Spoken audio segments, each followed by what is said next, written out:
It is the first week of April, 1944, and inside a three-story brick building on MacArthur Boulevard in Montgomery County, Maryland, the lights do not go out.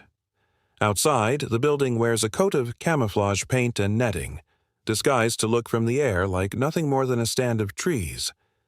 Inside, several hundred young women bend over slanted drafting tables lit from below, tracing contour lines with steel pens dipped in India ink. This is the Ruth Building, home to the Army Map Service, and the women working through the night are drafting a coastline that almost none of them have been told the name of.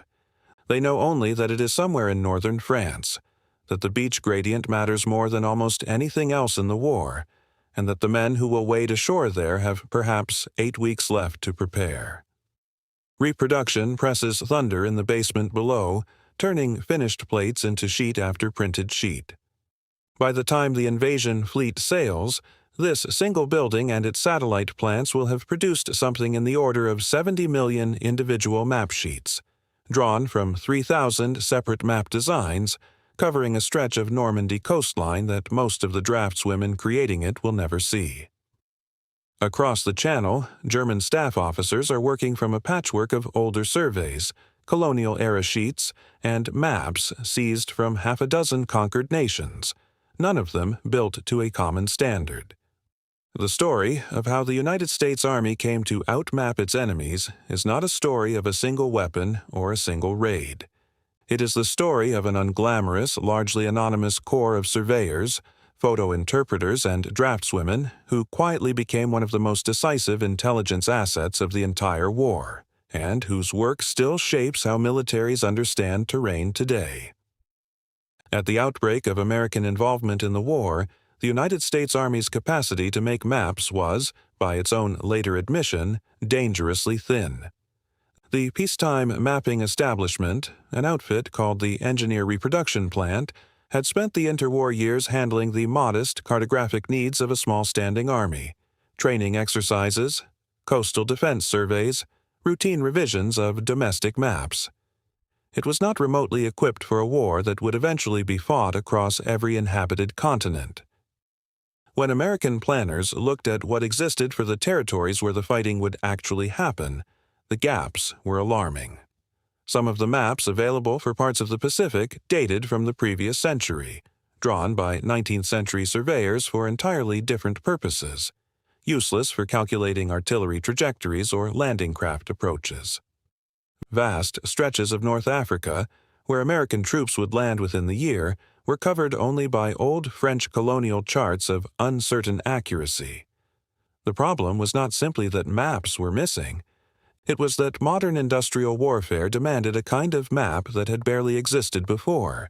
Sheets precise enough to plan an artillery barrage to the meter, current enough to reflect defenses built in the preceding months, and standardized enough that a British gunner, an American infantryman, and a Canadian tank commander could all read the same grid reference and mean the same patch of ground. The scale of what needed producing was almost impossible to comprehend. Congress had, in 1941, allocated new funding for mapping territory the Secretary of War judged strategically important, but funding alone could not conjure trained cartographers out of nothing. The existing workforce was being drained by conscription at precisely the moment demand for its output was multiplying. A single campaign could swallow the entire annual output of the pre-war mapping establishment several times over. The North African campaign alone would eventually require some 1,000 distinct maps and around 10 million printed copies. Meanwhile, aerial reconnaissance was flooding intelligence sections with thousands of photographs a week, each one useless as raw material until someone with the right training converted it into a usable topographic sheet. There was no existing pool of qualified cartographers large enough to do this. Traditional map-making apprenticeships took years to complete. The war would not wait years. Something had to give, and it would not be the war. There was, too, a deeper structural problem that no amount of overtime could solve on its own. Cartography before the war was still treated, in most quarters, as a specialized craft trade, learned slowly through years of apprenticeship under a master draftsman, closer in status to fine engraving than to mass production. The men who possessed those skills were precisely the men now being pulled into uniform and sent overseas, often to the very theaters their own maps would eventually cover. Planners in Washington faced an uncomfortable arithmetic. Every skilled cartographer conscripted into a rifle company was a cartographer. The war effort could not replace quickly, while every additional territory drawn into the fighting, from the deserts of Libya to the jungles of New Guinea, multiplied the volume of paper the Army would need simply to move its own forces safely. Existing training pipelines, built for a peacetime army that might need a few dozen new draftsmen a year, had no mechanism for producing hundreds, let alone thousands. Unless an entirely new source of skilled labor could be found, and found quickly, American forces risked entering major campaigns with intelligence products that lagged months behind the changing state of the battlefield, a gap that in modern mechanized warfare could cost entire units their lives. The solution came from an unlikely direction: American university geography departments and the recognition that thousands of young women, largely excluded from wartime industry roles considered skilled, could be trained rapidly for precisely this kind of exacting, detail-orientated work. In 1942, the Army Map Service, newly formed from the merger of the old engineer reproduction plant with the War Department's Library and Cartographic section, worked with the University of Chicago's Geography Department to design an intensive 60-hour course in military map-making. Edith Putnam Parker, an associate professor of geography who had spent her career on geographic education, was placed in charge of designing it. The course was offered at colleges across the East and Midwest, most of which had never previously taught cartography at all. 200 women completed it in the first year.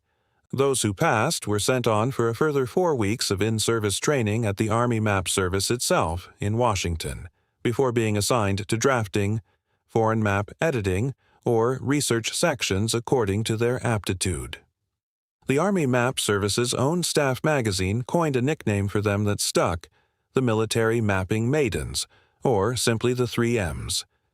By the war's end, women made up 58% of the entire Army Map Service workforce, and some individual colleges, Kent State University among them, had sent dozens of graduates into government cartographic service. The technical innovation here was not a new instrument or a new chemical process. It was organizational, the recognition that map-making could be broken down, taught at speed, and scaled to an industrial workforce without sacrificing the precision that lives depended on. The physical process these women mastered combined traditional draftsmanship with a genuinely new science: stereophotogrammetry, the technique of extracting precise elevation and terrain data from overlapping aerial photographs viewed in 3 dimensions.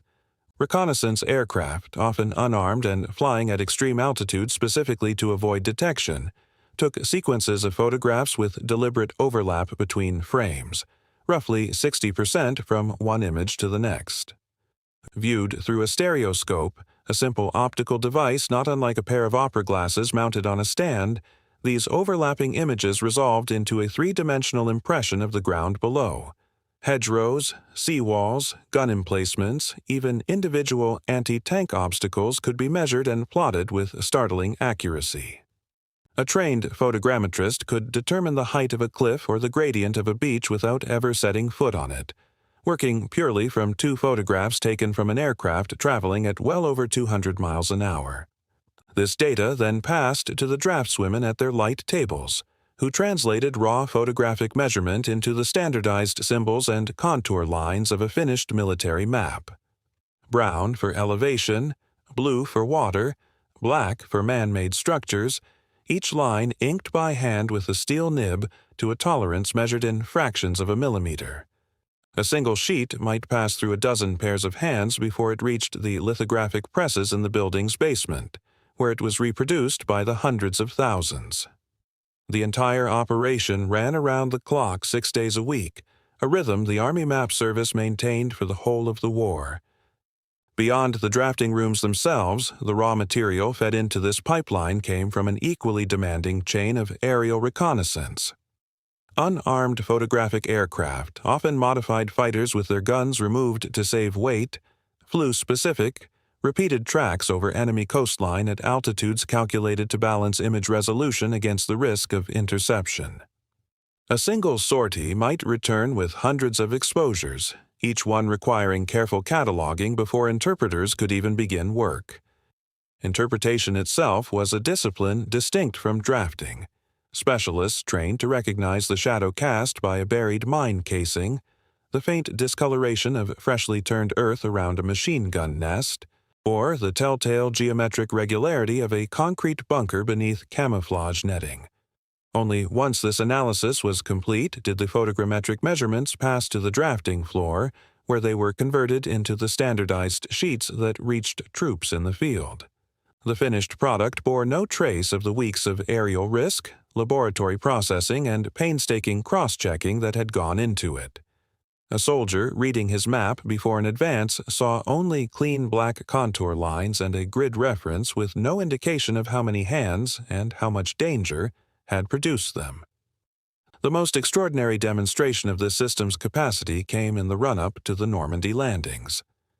The Allies needed not merely maps of the invasion beaches, but maps of astonishing specificity, the composition of the sand and shingle at each proposed landing point, the gradient of the seabed at varying tide states, the exact location of German obstacles photographed only weeks or days earlier.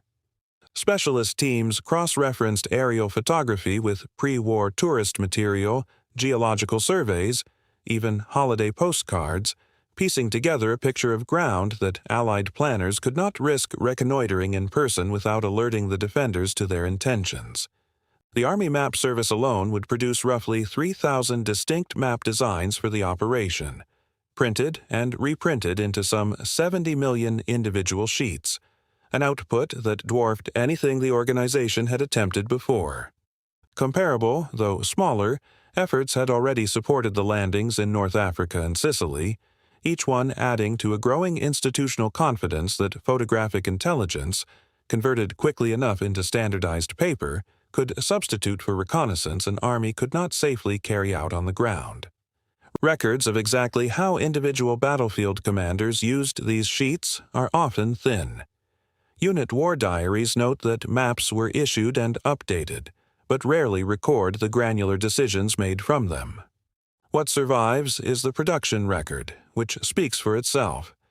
An organization that in 1941 had struggled to cover its own training grounds was, within 3 years, mapping an entire hostile coastline to a standard precise enough to plan a multinational amphibious assault upon it.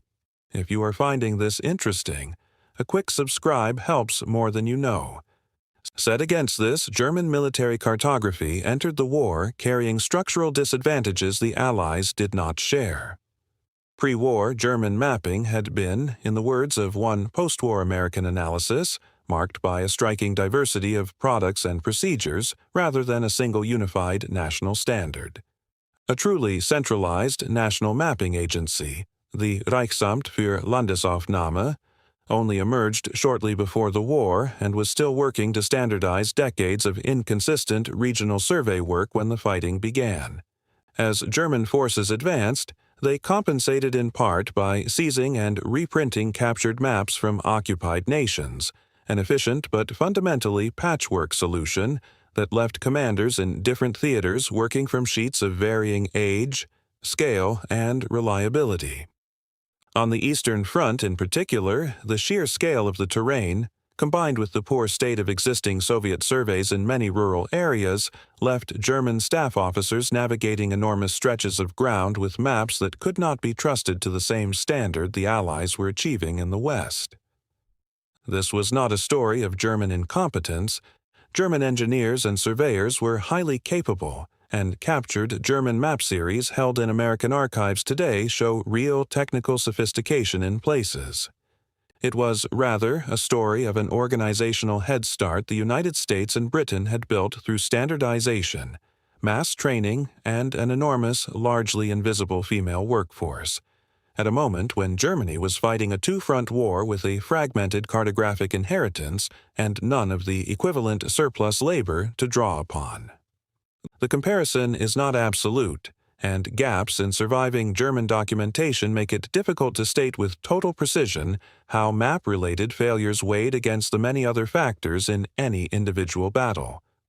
What is documented is the scale mismatch, an American mapping establishment turning out tens of millions of standardized sheets a year, against a German system still laboring, in places, to reconcile the legacy of a dozen separate pre-war surveying traditions. The tangible impact of this advantage is easiest to see in the moments of friction rather than triumph.